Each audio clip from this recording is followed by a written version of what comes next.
Get your man the flute to play song, the fuck.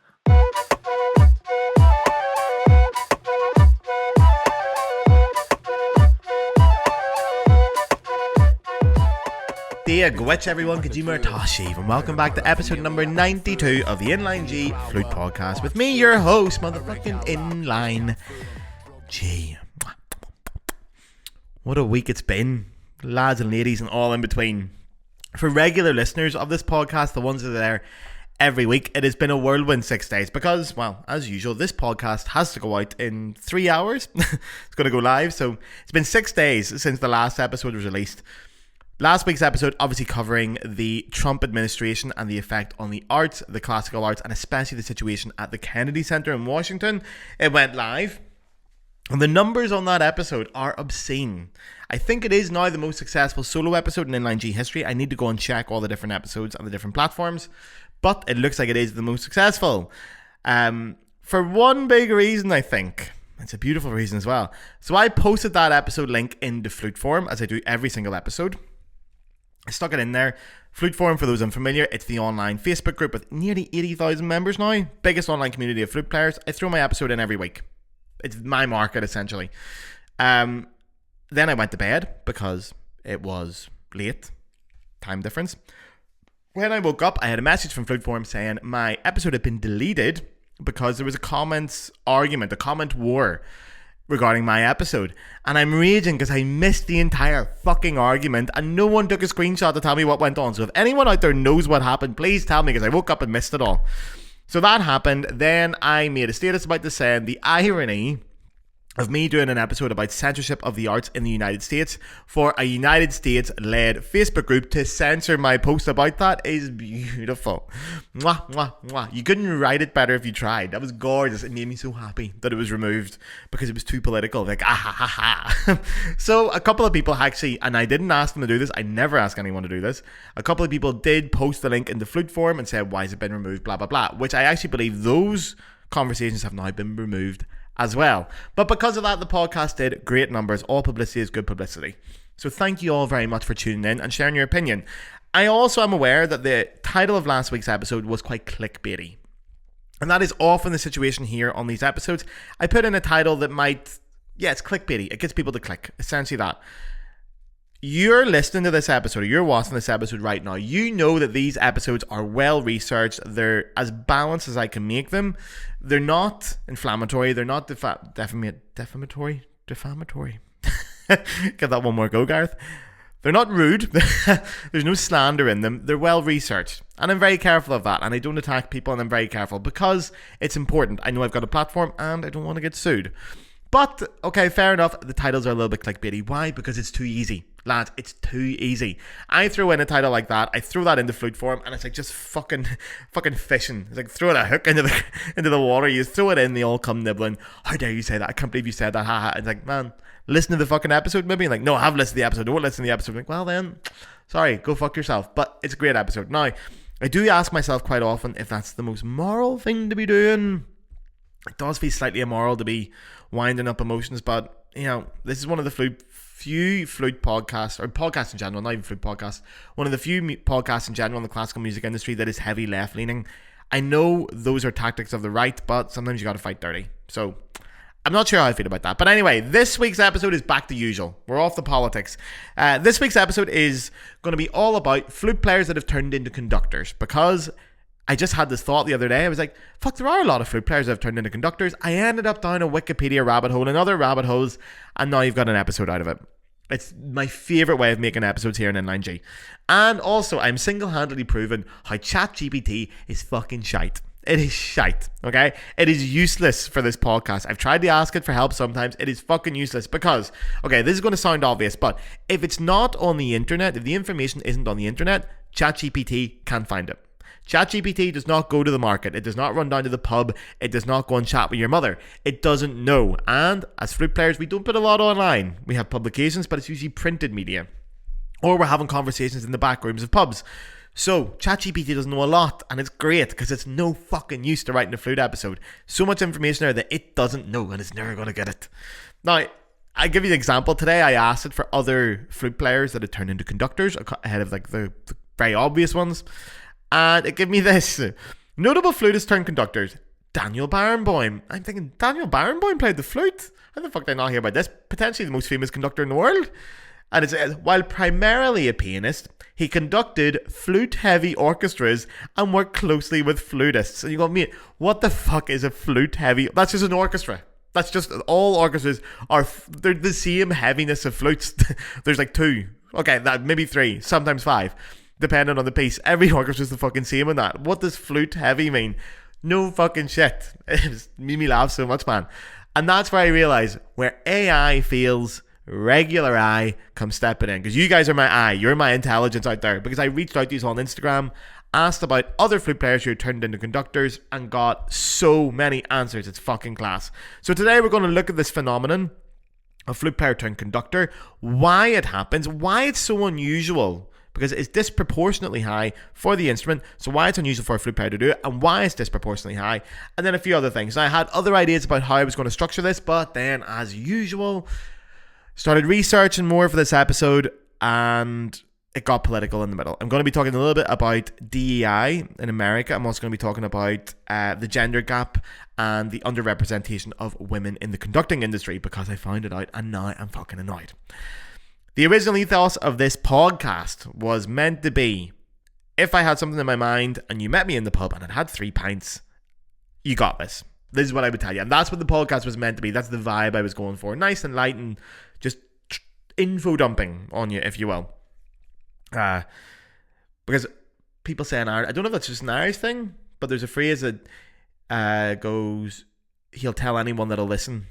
And I love that so much. He'll tell anyone that'll listen, and I will. I'll tell anybody that'll listen. God help the person that actually wants to listen to me. And that's why I have a podcast now. But this one's going to be a little bit political, but it's overall fun. Okay, don't worry too much. So, I put up on my story the other day a couple of flute players that had turned into conductors. It was only like 4 of them. And then I said, does anyone know any others? And I got a lot of responses. I forgot how many there are doing this. It's fucking insane how many flute players have turned over. You guys are great. Thank you all for contributing to it. Now, this list is pretty big, okay, especially for conductors and successful conductors. And throughout the entire list, there is one fucking woman. One. Which is a disgrace, okay? The flute, as we all know, is already fucked for that. Anyone who studied flute at 3rd level education, so music college, conservatoires, or university, you'll know that the majority of students for about the last 15 years, including now, are female. It's heavily weighted towards females in the study level, but when you get to the profession, it's still male dominated, which makes no fucking sense. Because surely the ones walking out of music college are the ones getting the jobs. There are more women in orchestras, certainly, but there are not many in principal positions, which is really fucking strange, to be honest. Well, not strange, okay, we know why. I'm going to get to the reasons why. But I did a bit more research on it, and I found out conducting, way worse, but way fucking worse than flute playing for women. So in 2023, there was a survey that found out that just 11.2% of conductors represented by music management agencies were female. 11%. Now that has actually doubled since 2017, where it was 5.5%, but both those numbers are a fucking disgrace considering women make up 50% of the population. Fucking disgrace. Now, Maren Alsop, incredible conductor, she was the first ever woman to conduct the last night of the proms in the Royal Albert Hall in London. And famously, when she was doing that gig, she had said how shocked she was that there can still be firsts for women in 2013. And she's fucking right. And I tell you what didn't help either. That film, Tar, don't know if anyone saw it, with Kate Blanchett playing like an abusive conductor. So for anyone that hasn't seen it, it's a great film in many ways, but the story revolves around the principal conductor of the Berlin Philharmonic. I think they give a fictional name to the Berlin Phil, and it's a fictional character. It's a female, and they're power hungry and abusive and all fucked up. Now, I understand it's interesting to sort of flip that abusive character narrative to become a woman from a storytelling point of view, but it did not fucking help women. And the most far-fetched thing about that film is not the abusive woman, it's the fact that a woman could be the principal conductor of a major European orchestra, because that's just not going to fucking happen, lads, especially the Berlin Philharmonic. It's not happening. So back to Maren Alsop, okay? She started a foundation to mentor female conductors in 2023. It's called the Taki Alsop Conducting Fellowship. Now, on their website, they have this sentence that really stood out to me. It says, In 2002, it was more likely that a woman could become the leader of a G7 nation or a 4-star officer in the United States military than become the conductor of a major American orchestra. In 2023, these odds have not changed. Now that is a fucking disgrace. 20 years later, and a woman is more likely to be the leader of a G7 nation than she is to be the principal conductor of a major American orchestra. That is a fucking disgrace. And also, that's from 2023. This is pre-Trump 2 Electric Boogaloo, where Trump has went fucking after this. And this is where we're going to get to the point about DEIs and stuff. So Trump has launched an assault on all DEI initiatives. Now, for my non-American friends, you're probably like myself. You've heard the phrase DEI 100 times over the last 3 months and you haven't really got a fucking clue what it is. Because Americans love doing that thing where they say a phrase that is unique to America alone and are shocked that the rest of the world doesn't know it. You know, it's like when they say fucking, I'm a sophomore. You're like, what the fuck? What in the name of all that is holy is a sophomore? Why not just say fucking second year? Why do you have to make things so fucking weird? Or spring break or all that dog shit, man. I don't know what they're talking about. DEI goes into that category for me because we have different words for it, believe it or not, in different countries. But anyway, your resident European here is going to explain it to you because I speak fluent American now. So DEI stands for diversity, equity, and inclusion. Now, the D for diversity is essentially embracing the differences that workers can have. So things like, specifically things you can control. So we're talking things like race, age, ethnicity, gender, sexual orientation, all those kind of things, okay? The E is for equity, which means essentially to treat them all fairly. And the I for inclusion means that everyone feels welcome and valid to share their opinion in the group and basically get stuck in with it all.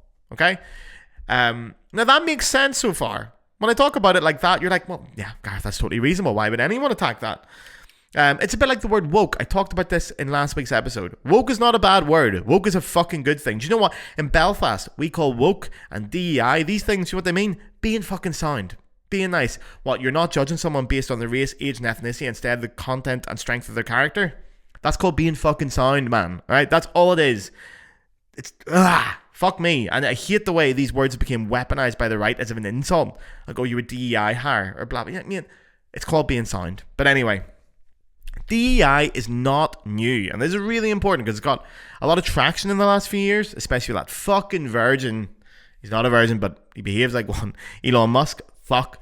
DEI program. So also I should explain, it's a program or an initiative that a company can bring in. They don't have to. It's not mandated by law in the US. However, a lot of federal, like state things in the US have brought it in. So a lot of different departments of the federal government have brought in DEI hiring processes. Now, the DEI thing started way back in the civil rights movement, which Americans are so proud of, like, oh, the civil rights movement, we led the world in that. And you're like, yeah, well, you're fucking destroying it now. But anyway, it started, and basically in 1964 is where a law came in to stop discrimination in hiring and in the workplace, and it was called the Civil Rights Act. Now, since then, DEI-style programs have been popping up, and they really started to shoot up in the 70s. So it's basically an umbrella term for a wide variety of programs.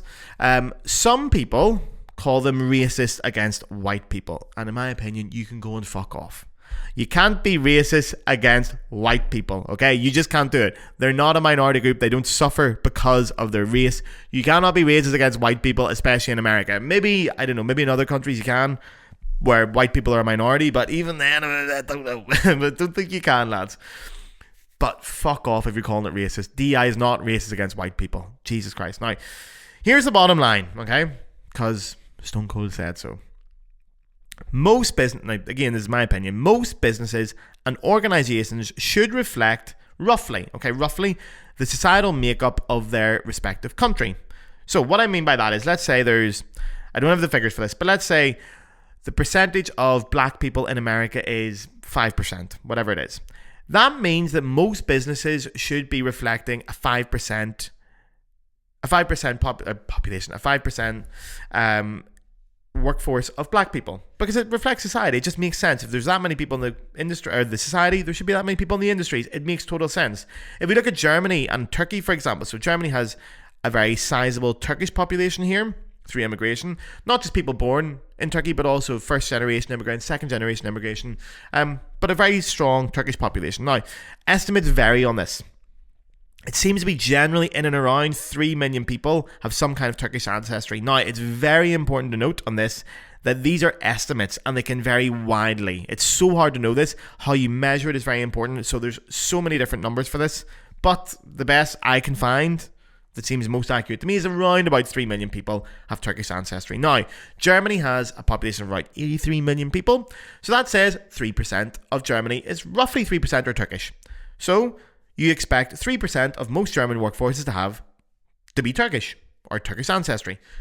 And that's kind of the case. If you look at the German national football team, for example, when they send a squad away to a World Cup or European Championships, between 25 and 30 players, there normally is like 2 or 3 Turkish players. I'm sorry I'm using football as an example, but it's what I know, okay? So you're seeing it a little bit. I can't comment on other industries, but I can say in football, you do see it, and it's reflected a little bit. But that means that if you have a symphony orchestra of 85 or 90 full-time players, they should at least have 1 or 2 Turkish people. A German orchestra should have 1 or 2 Turkish people in their orchestra, just based on pure numbers. That is absolutely not the fucking case. Okay, I've played in a lot of orchestras here in Germany, and I swear to fucking God, I have never met one person who has Turkish ancestry.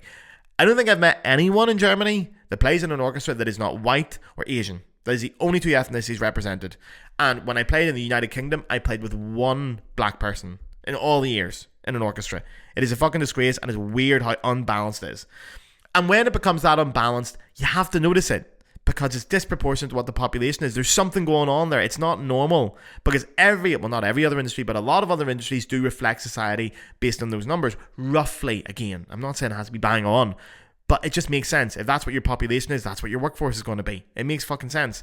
So if it doesn't represent that, there's usually one of 2 reasons. One, it's actual just blatant discrimination. So the person hiring is saying, I'm not having black people, I'm not having women, whatever the minority is, they're just not doing it, okay?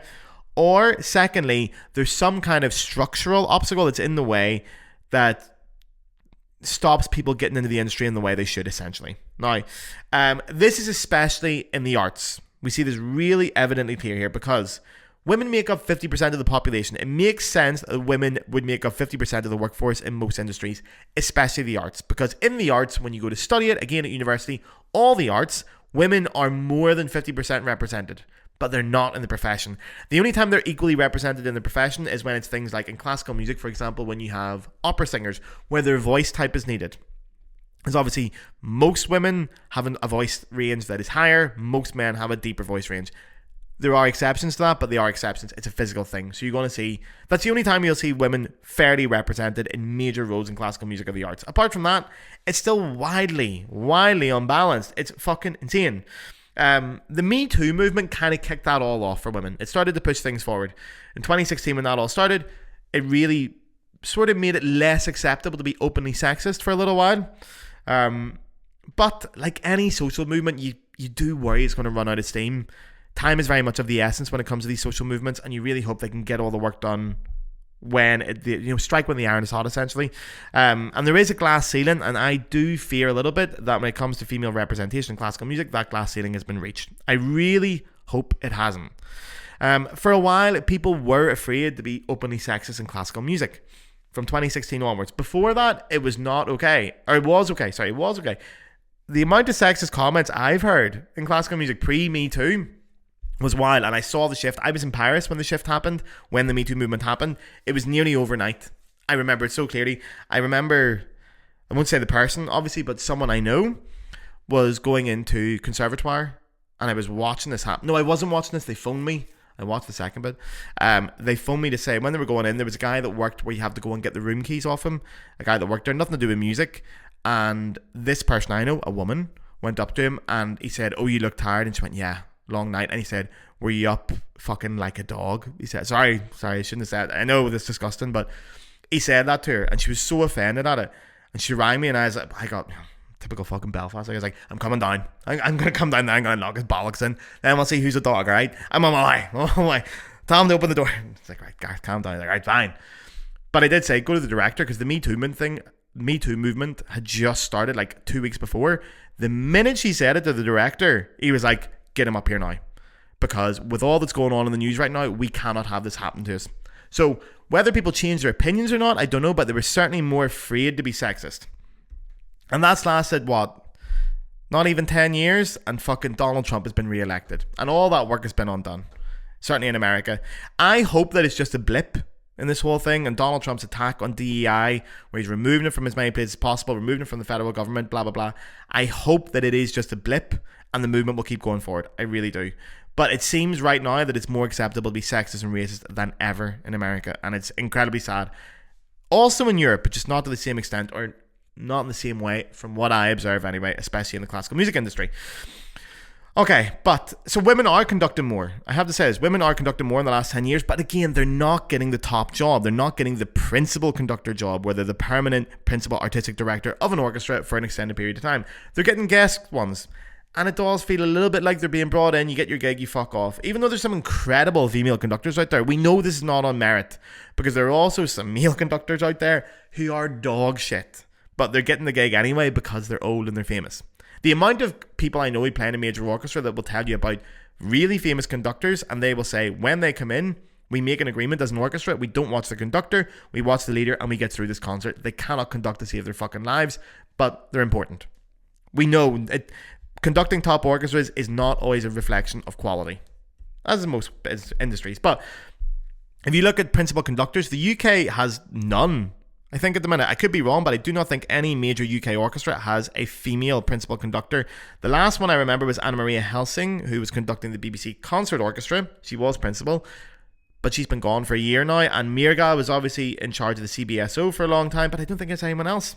And I also think, I might be wrong in saying this, because it's a lot harder to research in Germany. Germany has 221 professional orchestras, so it's hard to research this.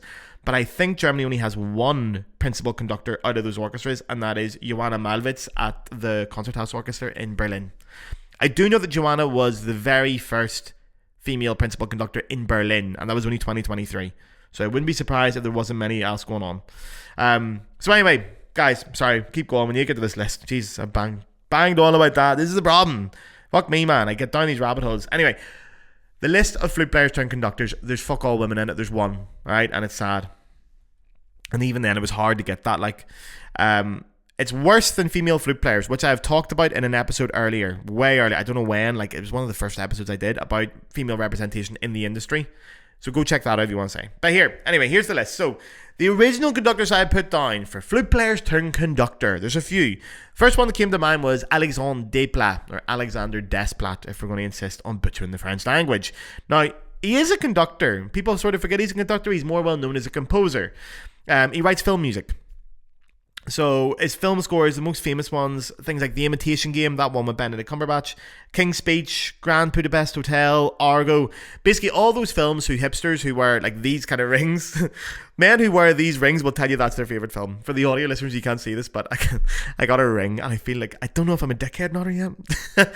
I've never wore a ring before, but it's a clatter ring and I think it's adorable, but yeah, I feel like the kind of person who would say, oh, the Grand Budapest Hotel is my favourite film. I look like such a wanker. And I've got these new hipster glasses and I've got a gold watch. I'm the kind of person, if you saw me like 3 months ago, I said, who the fuck does your man think he is? But here, we all turn into what we hate eventually, don't we? But anyway, Alexandre Desplat. So, very famous composer, really great conductor, does a lot of conducting for his own works especially. Most significantly, in my mind, he conducted, I think it was the Orchestre Nationale de France, but it was an orchestra where Emmanuel Baou was the soloist playing Shape of Water, the score for that film about, is it two fish are riding each other, or the woman's riding the fish, or the man's riding, someone's riding a fish. A fish is getting rid in that film. I've never seen it, obviously, but someone's riding a fish. And he's arranged that for flute, as like a flute concerto. He also wrote that piece, Airlines, for Fluting Orchestra, which is great. So he was a flute player. He started off life as a flute player, got quite far as well. Really, really good. So that's the first one. Oh, best thing Desplat ever wrote, he did the scores for the last 2 Harry Potter films. Unbelievable.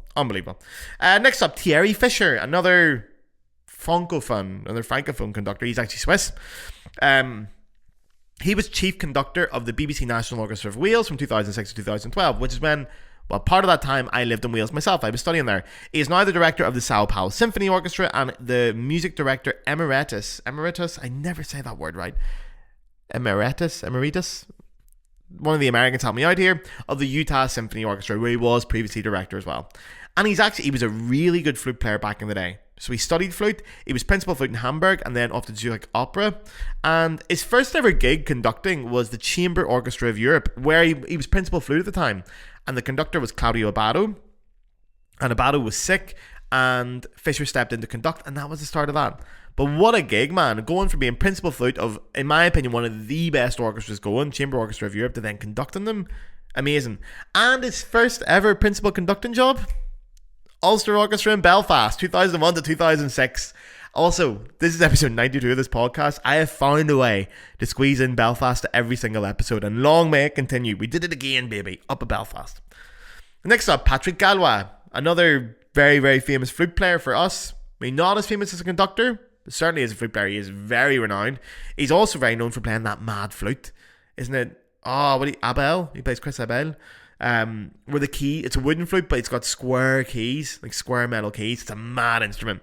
He's one of my favourite players, and I used to adore his playing at music halls. It was almost rebellious to like Patrick Gallois because he did things so uniquely. But he used to be principal flute of l'Orchestre National de Lille, up in the north of France, and then the big one, the Orchestre National de France, the National Orchestra of France. It was a big job for him. When he played in those orchestras, he actually took a bit of conducting lessons with Leonard Bernstein. Then he quit orchestral playing to go and make a really amazing solo career. He's recorded so many things for Naxos. Huge solo career as a flute player. Then turned to conducting, where he was principal conductor in an orchestra in Finland. And now he's all over the place. He's in Italy, he's in Spain, he's in France. He's making a full life out of conducting now and doing a great job. And the last one that I put in my story that I actually knew was Jaime Martin. Unbelievable flute player, lads. Unbelievable. I really wish people appreciate how good Jaime was, because he doesn't play much anymore, if at all. When I was back in Dublin recently and I was chatting to a few people down in the flute scene down there, they said he was doing a benefits thing because he was director of the orchestra down there, and he just got a flute out to play, and he was like, I haven't played in like fucking 15 years, haven't touched a flute, hasn't lost a thing. Apparently he was incredible, flawless. Jaime was so good. I tell you how good he was that if you don't know him, you need to go listen to recordings. He could have been one of the all-time greats, but he just gave it up to go do conducting instead. But the Rodrigo Concerto, the Concerto Pastorale by Rodrigo, is written in 1977 or 78, one of the two, for James Galway. It was written for Jimmy. Jimmy played it, and at that time there was this huge consensus among the flute community that nobody would ever be able to play that concerto again. It was only Jimmy that could play it. That was it. Nowadays it's actually kind of standard rep, but back in the 70s we thought, no, that's it, it's too hard, only Jimmy can play that. Jaime was the first one after Jimmy to play it. Fucking nailed it. He was well known for it. I think there is a video of it knocking about as well. I've got a recording of it somewhere. It is unbelievable flute playing, like, oh my god, flute playing. But he left and he became a conductor, and he became a really good conductor. He's had a lot of gigs, but most recently he's chief conductor currently of the Melbourne Symphony Orchestra. He's musical director, of the LA Chamber Orchestra, and he was chief conductor of the RTE National Orchestra. So it's now the National Symphony Orchestra of Ireland, but when he took it over, it was the RTE Symphony Orchestra. So it's Ireland's National Orchestra. He just stood down from that recently, very, very, very recently. Because when I was there last year interviewing Katrina Ryan, he was still principal. He's not anymore. To be fair, I can't blame him, because he was job splitting 3 different jobs in Melbourne, LA, and Dublin. I fucking know which one I would have dropped out of the 3. Fucking Dublin, LA, and Melbourne. Dublin can go fuck itself. Absolutely. Another one, Philippe Bernold. Okay, Philippe Bernold. He doesn't need an introduction here as a flute player. You all know who Philippe is. He's professor of flute at the CNSM, the Paris Conservatoire. He's written all those great books. But he is a conductor now, and a very successful one. He's conducting all over Europe, like big orchestras. He's conducted at Lyon Opera, so the Opéra National de Lyon. He's conducted in Marseille. He's done the Vienna Chamber Orchestra, the Prague Philharmonic. He's done the Janáček Philharmonic Orchestra, Geneva Chamber Orchestra. He's even conducted the Simon Bolivar Orchestra, which is famously the orchestra of Gustavo Dudamel. So he's conducted them as well, which is a big gig. That is a massive orchestra in Venezuela. No longer a youth orchestra, by the way. Used to be a youth orchestra. Now it's just generally an orchestra. Very important to know. Next up, Ransom Wilson. A lot of you Americans will be familiar with Ransom. He's basically completed the American flute world. There's not much left for Ransom to do over there. You all know him. He doesn't play at all anymore, apparently. Now, he is still professor of flute at Yale University, but he doesn't really play anymore. But he's done some major shit conducting, man. Like, he's conducted the London Symphony Orchestra. He's conducted the Halle Orchestra up in Manchester. He's been involved with the Met, like the Metropolitan Opera. Like, it's insane. He's doing a really great job. Ransom's fucking smashing it at the minute. A couple more. Kasper Zender, a young Swiss conductor. He's out there blasting it in Europe. He's doing a great job. He's really building up a name for himself. Now, he's the chief conductor currently at a place, I'm going to butcher this name, Hradec Králové. It's in Czechia, not in Czech Republic. It's not called the Czech Republic anymore. Stop doing that. Czechia. Very accomplished flute player, like even still. So he tours a lot still at the minute with an ensemble called Mit Fear. Like big chamber tours, like really prestigious venues with other really famous guests. So he's doing really well and he's nailing it as a conductor. There you go. Kyoko Dan. Now that's the only woman on the list we've got here. Kyoko was Japanese born, but she moved to the US, I think, at the age of 3. Very young anyway. She studied flute and she studied in Texas. And now she's out making waves in the American orchestral scene, doing very well as well. So the most recent thing I saw about her was she was conducting at the West Virginia Symphony Orchestra. She's doing a really good job. Next up, Yutaka Sado. Yutaka Sado is a really well-known conductor in Japan. Not as well-known in Europe or America. Really well-known in Japan, mainly because he had a weekly TV show on Japanese television. So he's very well known to a certain generation of Japanese kids as well. And he also does this concert for Beethoven's Ninth Symphony every year, which is very common in Japan around New Year's. And he does it in the stadium in Osaka for 10,000 people. It's televised as well. It's organised by the television company, the national television company in Japan. Massive event. Massive. And he's famously conducted it for a long time. So he is almost a household name in Japan. He's so famous. If you were to ask a Japanese person about a conductor, they'd probably say him or Ozawa. But he does work in Europe. He's the chief conductor at the Tonkünstler Orchestra in Austria. But he started life as a flute player way back in the day. But apparently he got very good at conducting very fucking quickly because there is no record of him playing professionally as a flute player. He went straight to conducting. Next up, Salvador Bretons, current chief conductor of the Vancouver Symphony Orchestra. And that is not Vancouver in America. And I only learned today that there is another Vancouver. I do not care about American geography, but there is a Vancouver in Washington. Did you guys know this? I didn't. Man, nobody told me this. It's like Vancouver Symphony. That's so cool. He's in Canada. All my Canadian friends will have heard, no. There's another Vancouver. So there you are. Every day's a school day, lads. But he started life as a flute player. He's Spanish and he was second flute for a very long time of the Barcelona Symphony Orchestra, or also known as the National Orchestra of Catalonia. And speaking of that exact orchestra, the former director of that orchestra was Pablo Gonzalez, who also started as a flute player. Now, he's doing really well recently. He did work for a long time as the chief conductor at the City of Granada Orchestra, and he was the assistant conductor at the London Symphony Orchestra, no less, for a long time. There's also Olivier Tardy. Someone recommended his name. Former chief conductor of the Brandenburg Symphony Orchestra here in Germany, started life as a flute player. Unfortunately, that's all I'm going to say on Olivier, because when I went on to do research, he's now doing a lot of work with the Israeli Philharmonic Orchestra, and for that reason I will be boycotting him. As you all know, and I'm saying this just to mention it again so you know why I'm boycotting him, I will be boycotting all Israeli Arts Foundation's orchestras, soloists, or anyone that supports Israeli orchestras for the minute until the genocide in Palestine stops. Okay? Now, speaking of boycotting, when I asked you guys about who to put into this list, there was one name that came up like 1,000 times, and everyone was like, I don't know if you should put it or not. I don't know if you should say it in the episode. And I was like, I don't want to say it either, but we have to, alright? Because it's going to be the elephant in the room if I don't mention this person. So, François-Xavier Roth, okay? Or for a more anglicized pronunciation, you're going to get François-Xavier Roth.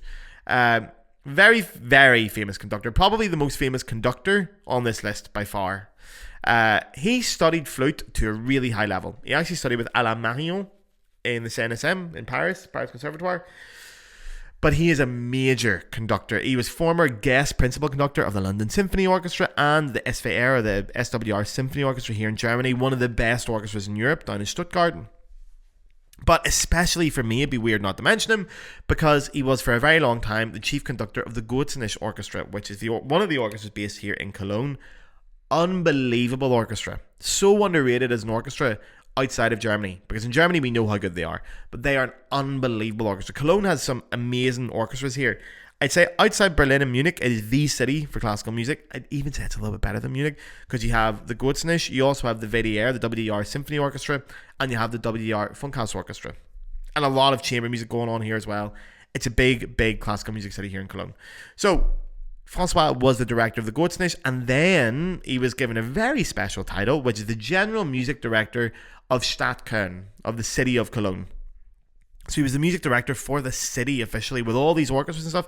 He was the official general director quite recently. And then, you all know what I'm going to say, because I think I've talked about it here before, but something happened. So last year, a bit of a scandal came out. Now, as usual, okay, on this podcast, for moral reasons and for legal reasons, more for legal reasons, I have to say everything that I'm going to mention here is alleged. Okay, it has not been confirmed. There is an ongoing investigation, so we're not going to comment on whether it's true or not. And I'm only going to be quoting from the newspaper sources that have reported it themselves. That's it. Okay, there's no speculation here, and it is all alleged. I'd be very clear on that.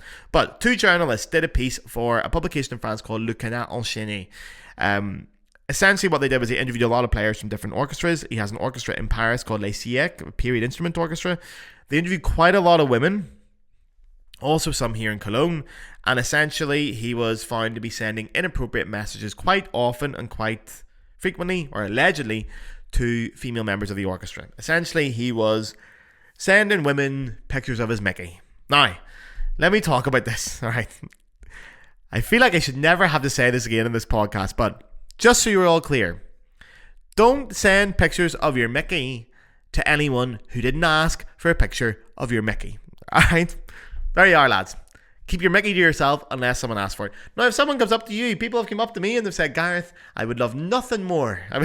It would make my day. I would smile from ear to ear. I'd be beaming if you sent me a picture of your Mickey, and I would go, no problem at all, sweetheart. I would love to. It's a great time. We've all done it, all right? So let's not be weird about this. But you cannot send a picture of your Mickey to anyone who does not explicitly say, I want a picture of your Mickey. Alright, there's no blurred lines here, lads. If they don't say, I want it, don't send them it. Keep your Mickey to yourself. Alright? So anyway, Francois is not gigging anymore, but it would have been weird for me not to mention him. Now, we're going to wrap this podcast up here in a minute, lads, because we talked for 36 minutes. Jesus Christ, that really has got away from me. Just quickly, I'm going to do a Patreon read because I really need to get this in. I need some money. Alright, so here we go. The Inline G podcast is free. It'll always be free, and that is a motherfucking guarantee. But if you wish to donate to the podcast, you can now do so through the Patreon. On the screen now is the address, and for the audio listeners, it is patreon.com/the Inline G Flute podcast. It costs €5 per month, or whatever that is in your currency, and with that, you're keeping this podcast alive. I do everything around here on my own. Every aspect of this podcast is just me. Graphic design, video production, audio production, scheduling, script writing, release, everything. You mention it, it's done by me. It's the definition of a small independent podcast. We do not have sponsors in this podcast because when I've had sponsors approach me, they've said you can't swear, you can't talk about this. I couldn't talk about Francois Xavier sending pictures of his Mickey, for example, so they don't tend to come on this podcast without making rules, and I don't want to sacrifice the artistic integrity of this podcast. So you guys can support the podcast directly. And it's working at the minute. This is so cool, by the way. We have the biggest flute podcast in the world right now, and it is fully listener funded. That's class. Like, that is amazing. The community we're building here, it's so punk rock. We're doing it on our own. So you guys give me the money, I make the content you want. There's no sacrifices, there's no compromises. I give you guys what you want. Now, it costs £5 a month, alright? You can sign up at any time, and you can unsubscribe at any time. There's no weird costs or hidden things. I would ask, don't do it through your iPhone. Like the app. Don't do it through the app, sorry. Go to the browser, because when you do it through Apple, they take a 30% cut, and I could really use for that. So, you don't get any extra episodes, because I really do believe the Inline G podcast should be free for everybody, and everyone gets the episodes. But you'll get a couple of benefits. You'll get a couple of wee things here and there, okay? I talk to my Patreons over on Patreon.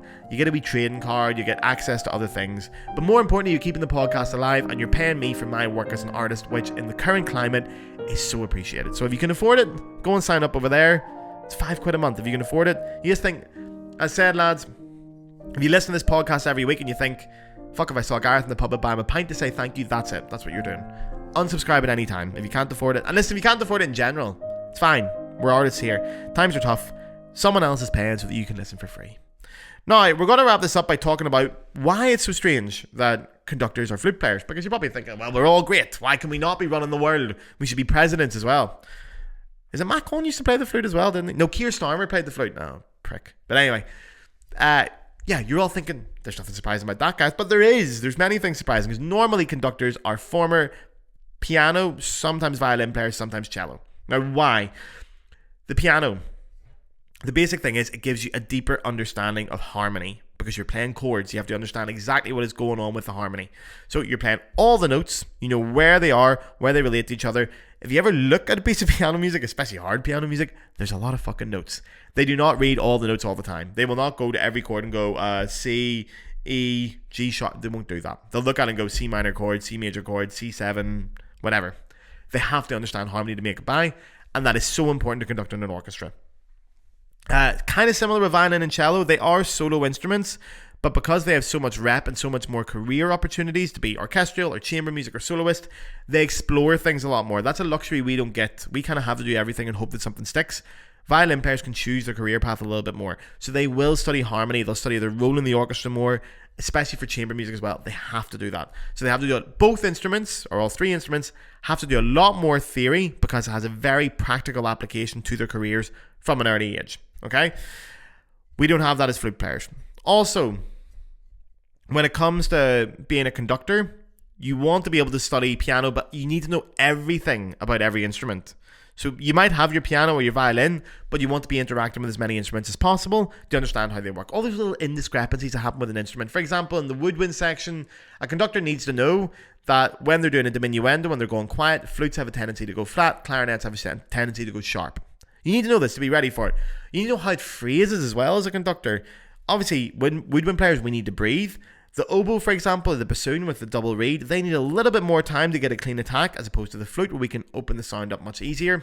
Violin players, they don't need to breathe, but they do need to change the bowing. So there is going to be phrasing involved in that. And then the brass, they have the mouthpieces, which also affect the reaction time. And the conductor's job is to have an idea of how to phrase, and then work out the practical logistics of getting the entire orchestra to do that together. And that's what makes great conductors. So they really have to study music theory intensely to know exactly what goes on, not just harmonically, but also how each instrument fits into it. Now, flute players are fucking terrible at music theory. It's a disgrace. It's awful, lads. I mean, it's really, really bad. I teach music theory now, and I'm teaching flute to a slightly higher level now. So we're talking undergrads or that kind of level. It is shocking how little people know about theory, and I've got a few ideas why that is, if flute players are specifically bad at it, but we are really bad at it. When we learn rep as flute players when we're younger, we tend to learn the solo rep, because that's what we do. So we learn our instrument's main rep, and in that music, you're playing the melody most of the time. So you're not really learning fuck all about harmony. You're playing the tune. You're the soloist all the time.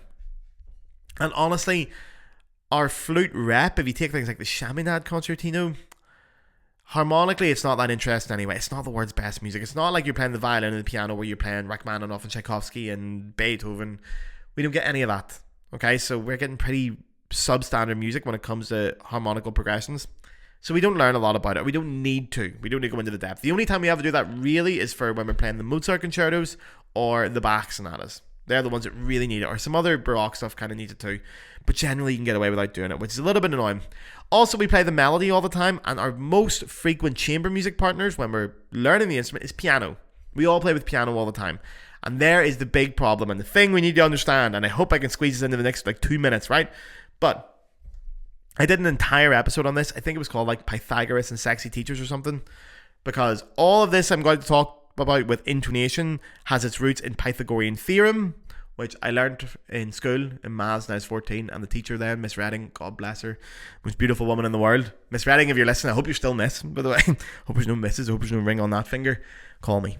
But intonation, we have to talk about this. As flute players, we play with the piano all the time. Now, the piano is not in tune. Please understand that. No piano is in tune. The piano is even temperament. When you play in an orchestra where there is no instrument at even temperament, so piano or any keyboard instrument, we can play at just in or true intonation. That's the real one. That is not what it says on your tuner, okay? You have to play to a different intonation. I'm not going to explain all this again. I put a comment in the Facebook Flute Forum once saying how A sharp and B flat are not the same note, and it was worrying how many people who teach at universities think that A sharp and B flat are the same note. That's a fucking disgrace. They're not. They're the same note on the piano. They're not the same note in actual music theory, in actual intonation. I'm not going to get into this all again, but you need to understand it. Now, flute players, we get away with it even in the orchestra because as flute players, especially first flutes, we're playing the top note of the chord. Now, let me try and give you an example of this. If an orchestra is playing a G major chord, okay, flute players, especially the first flute, will be playing the top G. Now, that's a perfect interval. So, octaves, fourths, and fifths are perfect intervals. So when you're playing them, they match up with your tuner. They match up with what you do in the piano. You know how to tune it, and there is a right and a wrong answer in how to tune a perfect interval. Every other interval, seconds, thirds, fifths, seconds, thirds, sixths, sevenths, they have room because they're not perfect on the tuner. They're not perfect on the piano. You have to color them differently. It's what you would know as color, but what it actually is micro adjustments to intonation to give it its real thing. Flute players, especially first flute players, we never have to think about that. We just play the fucking top note. And that's why also second flute players are so unsung. They are so unsung. I had a student come into me last week who said they hadn't played for a few months because of a medical reason, and they were so devastated to hear that they'd lost their first flute seat in the orchestra and they're now playing second flute. And they're like, I've been demoted. And I was like, that's not demoted. Second flute is not worse than first flute. That is never the case. It's a totally different skill set and a totally different personality. First flutes get all the praise. They play the solos, they play the melodies, everyone loves them. But the second flute's job is to make the first flute sound good. And that, if we use this example of a G major chord as well, the first flute will be playing the top G. The second flute might be playing something like a B in the middle. And if they are playing the B of a G major chord is a major third, which on the piano or with your tuner is too sharp. It's too high. The interval is too big. You have to bring it down. Okay? A great flute player or a great musician will know that. Change that color slightly. You can't use a tuner for it. You have to use your ears and you have to use your music theory knowledge. You have to study it. This is where when you go to play in a really top orchestra, it separates the men from the boys. This is where the cream settles to the top. Really great players know how to do this. And that's the fine level of orchestral playing that just makes an orchestra pop. And it gives it that warmth and fucking, that thing. Second flutes are better at that. And then when they get their beautifully in tune major third and it's beautifully ready, the first flute comes in, sticks a G on top, easy peasy, it's right or it's wrong. They get it right. It's the highest note. People fucking love them. They think, oh my god, what a beautiful flute. The second flute's doing all the work. Second flutes make first flutes sound better, but they don't need the accolades. For example, I'm a born first flute. I want all the accolades. I want someone else to do the work and me to take all the glory. So, anyway, these are the things that as flute players we generally aren't very good at. We're not good at music theory. It's fucking shocking. If anything I'm saying right now doesn't seem you're a bit confused at it, go listen to the other episodes about this. You need to learn about intonation. It is unacceptable, especially if you're at music college. You need to be able to explain to me the difference between A sharp and B flat. I need to know you can do that. If you can't, you have not got anywhere near enough music theory and you're way behind on it. But it's fun. It's so fun. I'll give you my favourite example. I love a cadenza. Love a cadenza. For those unfamiliar, cadenza is that moment in a concerto when the orchestra stops and the soloist just does something for a few minutes. And they can improvise and they can do shit. I love it. I think it's great. But I especially love how the cadenza comes in because the orchestra plays this very specific chord progression, holds the note, and then the soloist goes. And they do whatever they want. And the way the orchestra conductor knows it's over is because you finish on a trill. So the last note will be dee da de do de do de, and you look at the orchestra conductor while you're doing da dee dum, and then the orchestra comes in there. So the orchestra just waits for the trill, and then they go, right, we're here, now we know we're going. And the trill comes out on the tonic, the home note. So if it's in D major, it comes out in D. We're home, and then we're on the last stretch to the end of the piece, the last 30 seconds. That's how cadenzas have always worked. I remember hearing the Beethoven Violin Concerto, third movement. I think the cadenza might be written out by Beethoven, but when the trill comes, it trills out to the A, even though we're in D major. It goes to an A. And then it moves through these different notes. And the first time I heard that, I was like, what the fuck, man? That is so cool. The tension, it built up the suspense, this whole thing. I was like, man, what is going on? It feels so cool. And then I wanted to find out what it was. So I went and studied it and I found out, yeah, Beethoven trills out to the dominant, which is a very rare thing, and then goes through this progression. I wanted to know how to do more of that. I wanted to find out how to do that and get that suspense feeling. So I had to learn where the tonic goes and what the dominant and the relationship it has between it. And that's the rabbit hole opened. And then music theory is fun to study. I loved it. It's what set my brain off of music theory. That was when I was 17 I did that. I still remember that story now. Music theory is fun to go and study. I promise this. It's nerdy. It's fucking class. So go do it. But flute players are not very good at it. So That's why there's not many. That's why I'm so surprised that so many flute players are now becoming conductors. But there is one thing in common with all these flute players that I've mentioned today. They are fucking good. They were good flute players, and that's the difference. They played in top orchestras, which trains them entirely differently. They have the harmonic understanding. They are brilliant. And I think that's the only reason I can think of why it is. Okay? Because what I'm curious to hear, okay? So go listen to them, right? And especially, in my opinion, the ones you should be listening to are Jaime Martin, Thierry Fischer, and Alexander Desplat, okay? Listen to anything where those three are conducting. Tell me, when you hear the phrasing of the orchestra and the shape of the orchestra, does it feel like flute playing phrasing? Does it feel like it suits the flute? Because there's times you play in an orchestra where the phrasing is very much suited to the violins and it's not very comfortable for us. It's very unnatural where we have to breathe. And then sometimes you get a conductor who knows where the flute has to breathe and builds the phrasing around that. I think with those three lads, you can hear flute playing phrasing in their conducting. There's a real influence of flute in there, especially of that kind of Ravel, Debussy, Impressionist era style of flute playing. It's beautiful. So I would go and listen to them. Tell me if you hear it, okay? Now, lads, we've talked way too long there. 15 minutes, that's too long. That's too long a podcast episode. Right, we're done. Go check them out. I'm sorry that this episode went so off the rails. It was a bit chaotic, a bit wild, but that's why you love me. Lads, go do it. Check it out. Have a lovely weekend. Look after yourselves. Go kiss a dog. Go stroke a wee cat. Have a beautiful time, and I will see you all next week. I love you all very much. Mwah, mwah, mwah, mwah, mwah. Get your man the flute to play song, the fuck.